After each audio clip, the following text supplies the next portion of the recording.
United Healthcare CEO Brian Thompson was gunned down in New York, and that massive manhunt is still underway for his killer in what police are calling a calculated and premeditated attack.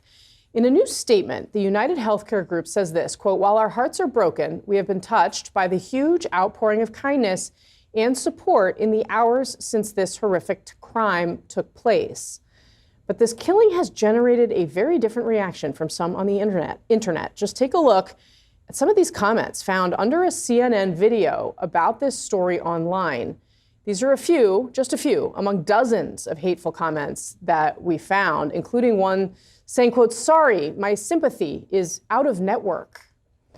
The New York Times writes this, quote, "The dark commentary after the death of the 50-year-old insurance executive from Maple Grove, Minnesota, highlighted the anger and frustration over the state of healthcare in America, where those with private insurance often find themselves in Kafkaesque tangles while seeking reimbursement for medical treatment and are often denied."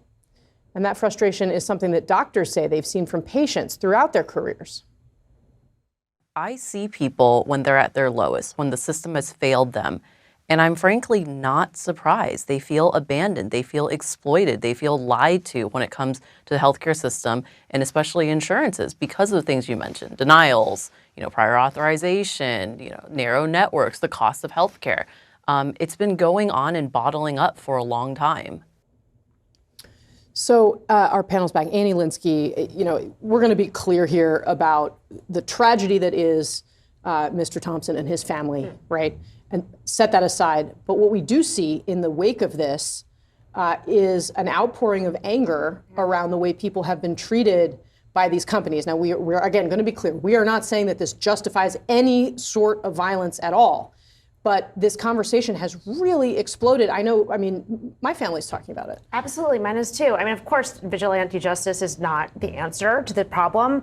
But what I should say is, and this incident and the reaction to it ought to be a wake-up call to this industry, which has, there have been many big, really good investigative pieces about United Healthcare in particular, and the issues that their customers have in getting the healthcare that's promised, getting the responses promised. And if it's not a wake-up call to the industry, it certainly will be to Congress, and they are going to have there will be laws. In a CNN story that was just published about this, they note that a Facebook post that was put up by United Health Group expressing sadness about the CEO's death, it received 62,000 reactions.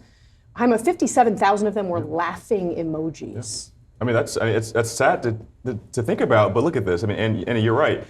Most of these healthcare issues are life or death. And I have a sick dad home in Louisiana, and we go to the doctor all the time, and sometimes we get denied for things. And it doesn't feel good, And so I think people have a personal issue with the way their healthcare has been administered. And I think, to your point, Annie, over the next few weeks, few months, we're going to have a conversation about this. If Congress has to take action, I think they will have to, but we hope that these private companies can come to the table and be a little bit more consistent in the way they administer healthcare. I think that would be helpful. United Healthcare has already been the focal point of ire for Congress because it's vertically integrated. They're buying up doctors' offices. They own the largest PBM, which controls the price of prescription drugs in the country. Yeah. They're the most aggressive on denying claims. I think United Healthcare will get more scrutiny. Yeah, and of course we don't know the motivation yet of this killer. We just know that these two words were found on these bullet casings. But let's advance to New York. Yep. So he gets here somewhere around the 24th of November. Right. Yep. So now let's establish that puts him here a lot longer than we believed he was here just 24 hours ago before they developed this information. He checks into this hostel, which we've been up to on the Upper West Side, and he's assigned to a room where he has these two roommates. So it's a room for four, but he's the third person there. He talks to the clerk at the desk, and, they are chatting back and forth, and, she's kind of having a flirty moment with him and says, "That's when the smile happens? Let me see your face. Take down your mask." And he lowers the mask and gives that big smile. That little flirtation between the two of them in some good-humored way actually yielded what is so far the most significant clue to identifying him. He checks out of the hostel after a couple of days and then checks back in. They have not established, investigators, according to people briefed on this investigation, where he was during that kind of odd day. Did he try to find another place? They have established by kind of starting out at the hostel every day and doing a video canvas that attempts to recreate his trail each of those days, that the first place he goes is the Hilton Hotel, way before the night of the murder. So that suggests from the moment he gets off the bus, he knows about this conference. He wants to do that reconnaissance. So this is how they're kind of learning more about the length of time he was here. Yeah. He takes taxis. He goes to a McDonald's. He's using this fake Wearing New his Jersey mask all driver's the time. license. Mask got put up. And I mean, Aaron, Yeah. when you say wearing his mask all the time, the whole object of the game is, where is that weak moment where he thinks, nobody knows I'm here, nobody's looking at me, where he takes down the hood and the mask at the same time, and they haven't found that yet. Out front now, Mateos Toronto. He was staying in the same hostel on the same floor where police believe the suspected shooter stayed. And Mateos, I really appreciate your time. I mean, what a bizarre situation you find yourself in. I know you're visiting from Brazil. You've been staying in the hostel. You've met some people there. Can we just start with some of the photos you took on the 4th floor of the hostel where you were staying, where where police say he was staying? Can you tell us anything about that? What it's like in there? What those halls look like? All right. So the hostel is actually really crowded. There are a lot of people there. So they divide like rooms to, I think, 4 to 10 people. But in the 4 hallway, to 10 people in one room. yeah, 4 to 10 or 12, 4 to 12, yeah. So the hallway is just simple. It's just the doors that go to the rooms, the shared rooms. That's it. That's pretty simple how the hallways look. So it would seem from what you're saying that if he was staying on that floor, as they believe he was, that he would have had other people in the room. Yeah, for sure. Yeah. Okay, so now you've been staying there for about a week. Yeah. And you're talking about these rooms that you got 4 to 12 people in a room. Yeah. So from what you're saying, he would have had other people in the room. Yeah. How hard would it have been to, as you see it, to even do something like to have a gun in there or something like that? I mean, it would be that hard, like if he put on like his luggage or something, because there's no metal detector. There's nothing like that. So I think just go inside and it will be all good. Like, So he could have had something like that. In terms of seeing him, do you recall seeing, now you've seen his picture out there and you talk about the hostel being so crowded, do you recall seeing anybody that looked like him? Yeah, I didn't recall anyone looking like that. And people are saying that he always using the mask. So even if I saw him, I wouldn't recognize him because he was always wearing the mask. Right, and obviously, as you were there those few days, Yeah. you know, you talk about the situation. There's no security. There's no, lots of people coming and going. There's like basic security there. Yeah, there's a security like you can't go inside without a card, so we have to check in to go inside. But like gun control doesn't have any. So yeah, that kind of security is none. Right. And in terms, just out of curiosity, but when you pay, you can pay credit, cash. Yeah, in terms of whatever. Any way you want to pay. Yeah. All right. Well, I mean, it is really fascinating, but also important, as you say, that he would have probably had a lot of other people in the room. Yeah. Where he was sleeping. I think his room probably like had 4 to 6 people, but I'm not sure because I didn't get to come in there. It was locked. But the day that I arrived, there are a lot of cops there. People saw him. No, people saw the cops there outside the room. But yeah, everyone that was inside the room just went to another room. And I don't know who these people were. Like, I asked around and they didn't know anyone. Right. All right. Well, Mateos, thank you very much. I appreciate it. There's surveillance video of the shooting itself with the alleged gunman wearing a mask. Newly released video of what appears to be the man fitting the description of the suspect, walking in the area of the killing on Wednesday morning. Video of what could be the suspect on an e-bike on the west side of Manhattan. New photos of a so-called person of interest wearing a hooded jacket but no mask, which CNN has geolocated to a Manhattan hostel where police believe the suspect may have stayed. Crucial images, which are among the many resources being used by the NYPD to catch the suspect in the murder of United Healthcare CEO Brian Thompson. NYPD and the FBI have a great ability to pull together video surveillance and piece it together moment by moment by moment and follow somebody through any camera available. And that's what the goal is first, is from the incident, every moment after that, every moment before that, can we see this individual? CNN is told there's facial recognition technology being used. The NYPD's Joint Operations Center is being utilized to deploy field teams and analyze the video coming in. Law enforcement experts tell us another resource police have will help them trace and possibly match the bullet shell casings left at the scene.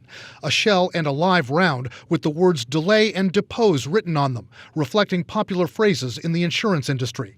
To analyze the shells, experts say they'll use the ATF's NIBIN system, NIBIN standing for National Integrated Ballistic Information Network, which helps them match shell casings with other crime scenes. There are other physical resources to analyze DNA from a phone and a bottle of water which may have been dropped by the suspect. That can possibly hold physical evidence, including fingerprints, but also pieces of hair or something else that would disclose who this person might be. There's video of the suspect just minutes before the shooting buying water and energy bars at a Starbucks, providing the police with human assets and other resources. How did he make that purchase? Who saw him? Who interacted with him? And what did he do electronically that might have paid for those if he paid cash? Witnesses at the hostel where the gunman may have stayed could be a critical resource. Also at the hostel, who interacted with him? What did he sound like? Did he have an accent? Did he sound like he was from the Midwest or from the East Coast? Another important resource tonight, police going back in time to Thompson's recent background. What was happening in Brian Thompson's world in terms of the threats that we're hearing about, things that the company was worried about, statements made by his widow now about the threats that he was facing. Former FBI official Catherine Schweitz says one key resource for law enforcement tonight is the alleged gunman's circle of family and friends. Now, even though we don't know his identity yet, she says someone in that circle likely knows about his grievances with United Healthcare and could well step forward to help law enforcement tonight. Wolf. CNN security correspondent and former FBI agent Josh Campbell, as well as retired NYPD detective Tom Verney. Josh, the words delay and depose were found on a live round and a shell casing, pointing to a popular phrase thought to be used in the insurance industry, the health insurance industry, delay, deny, defend. How does getting a motive nailed down in a case like this work? Well, this is interesting because it may have been a mistake that the shooter left behind a water bottle and a phone, but it is not a mistake that there are these words that are written on the shell casings, because when a gun is fired, the bullet comes out the front, the shell casing is ejected. As you mentioned, he actually wrote some of those words on there that are associated with, critics of the insurance industry. And so that could lead to this motive, that perhaps this was someone who had some type of grievance against this healthcare insurance company and was literally leaving behind the motivation for others to find. Now, of course, behind the scenes, investigators would no doubt be working to see what type of threats may have been made against this insurance company, perhaps against the CEO himself. I was talking with a former senior security director at another competing insurance company who said they used to get threats all the time from people who had a bad dealing with the company, and that then boils over into actually doing threats. So I'm sure that they would be looking into those. But of course, finally, Jake, this is one particular theory, and there's a danger in law enforcement that you get tunnel vision and start excluding other potential theories. I personally think that in this case, if this was indeed some type of personal dispute, what better way to try to, shield that than to make it look like a disgruntled claimant? So at this point, all options on the table for law enforcement. Yeah, no, absolutely. Tom, do you think it's more likely that the person, the murderer, did this because the murderer had a motivation, or was somebody hired by somebody with a motivation? Yeah.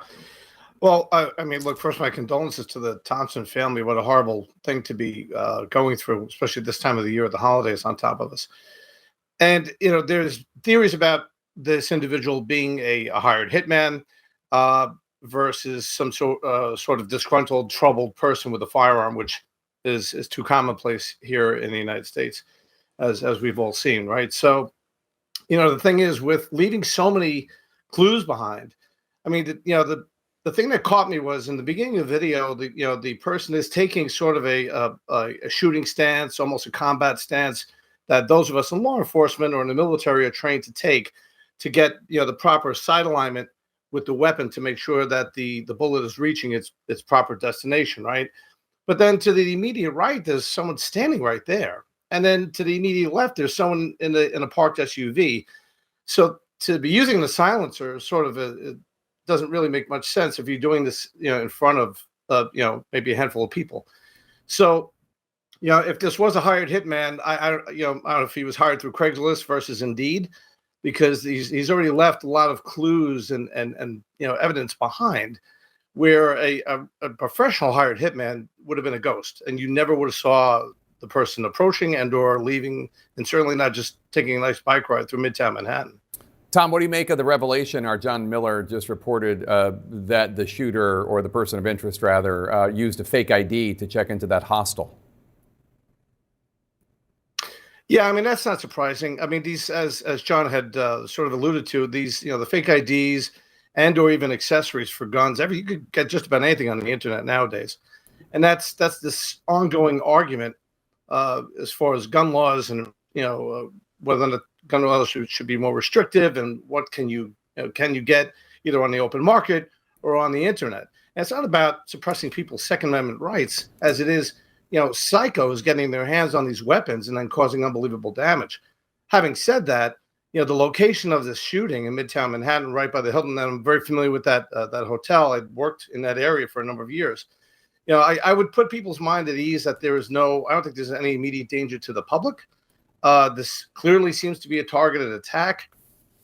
And, so now it's just a matter of piecing together anyone in the country, not necessarily New York City, but around the country, that knows someone that may have had some sort of an issue with this particular insurance company and or with this particular CEO. They may have put that out there on their social media. They may have complained about it, about the company and or that person in particular. So those are the people we want to hear from. If they know someone that has been complaining about that at great length and clearly fits the description of this individual. Josh, obviously, health insurance company CEOs are not necessarily the most beloved individuals in the world.